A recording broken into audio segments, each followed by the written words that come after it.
Hi everybody, I'm Phil Rowley. Welcome to ukuleleworship.org. Today we're doing some ukulele basics, some basic ideas that you might want to practice if you're new to the ukulele.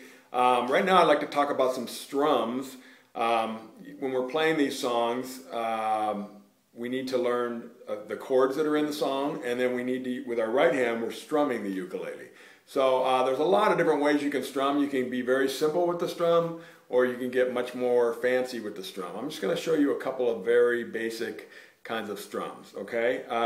So I'm going to play a C chord today, and the first strum I want to show you is just playing downbeats. So that means you're going to play the 4 beats in the measure, in each measure, and you're going to count to 4 each time, and you're going to play it with your thumb, okay? So here we go, let's try that. Ready? 1, 2, ready, go. 1, 2, 3, 4. 1, 2, 3, 4. 1, 2, 3, 4. 1, 2, 3, 4. Good. So there's a lot of songs that you could do using just that real basic strum.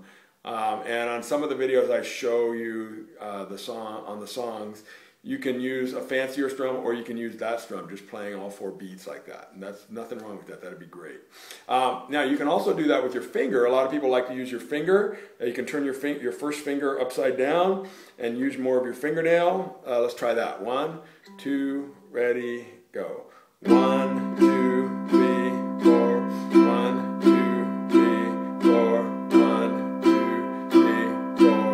1. Now you can hear I'm doing the same thing, but I get a different sound when I use my fingernail upside down than I get when I use the flesh of my thumb. So that's 2 different sounds.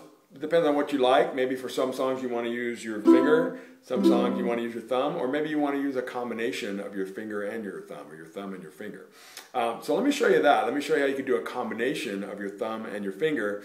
Now right there, what we're playing, just so you know, those are called quarter notes, and those are the beats in the measure when you're playing a song. So it's 1, 2, 3, 4, 1, 2, 3, 4. Now you can take those 4 beats, and for each one of those beats you can play 2 notes, and that would be called eighth notes if you did that. Don't worry too much about that, the theory of that, but just so you know, those are called eighth notes. There's still 4 beats in the measure, you're just playing twice as many notes.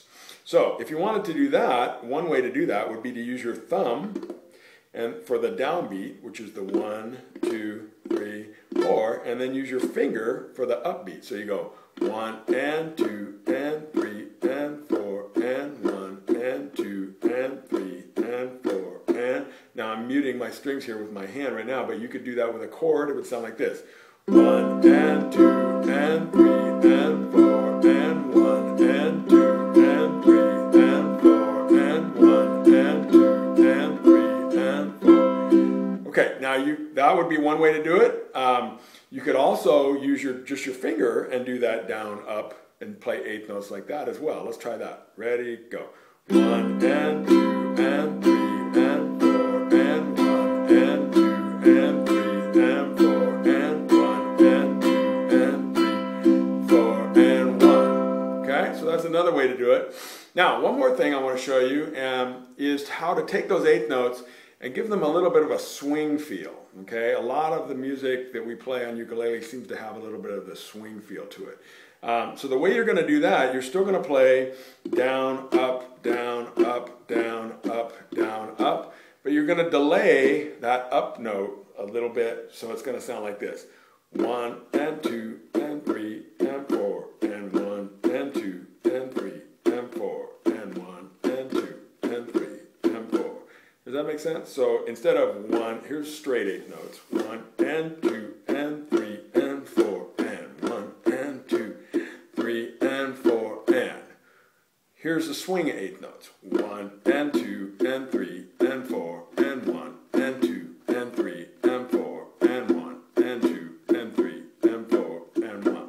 Does that make sense? Hopefully that makes sense. Without getting too much into the theory of how it works, if you could just practice those 2 different kinds of eighth notes. So here's the swing 8 notes playing a C chord. 1 and 2 and 3 and 4 and 1 and 2 and 3 and 4 and 1, 2 and 3 and 4 and 1.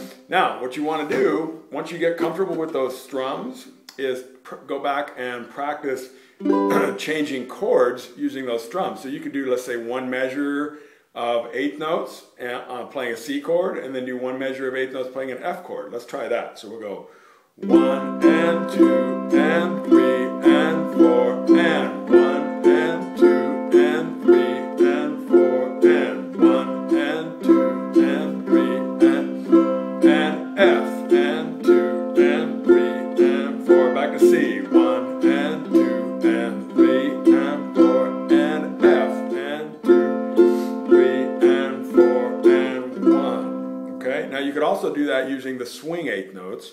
Let's try that. I'm going to just go from C to F. And you notice when I'm, like I said in the earlier video, when I grab that F, I'm trying to make sure I grab with both fingers at the same time. I'm not putting one down and then the other.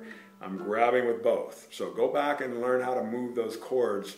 If you haven't seen that video yet, you might want to go check that out. Okay? All right, so here's the swing eighth notes going from C to F. Ready? 1, 2, ready, go. 1 and 2 and 3 and 4 and 1. And 3 and 4 and 1 and 2 and 3 and 4 and 1 and 3 and 4 and 1 and 2 and 3 and 4 and 1 and 2, 3 and 4 and 1. Okay, so hopefully that made sense. Try some of those very basic strums. There's a lot more fancy strums out there, and maybe we'll do some of those. A video on some fancier strums later on, but get started with just those basic ones. Really practice those chord changes and you'll be on your way. All right, best of luck.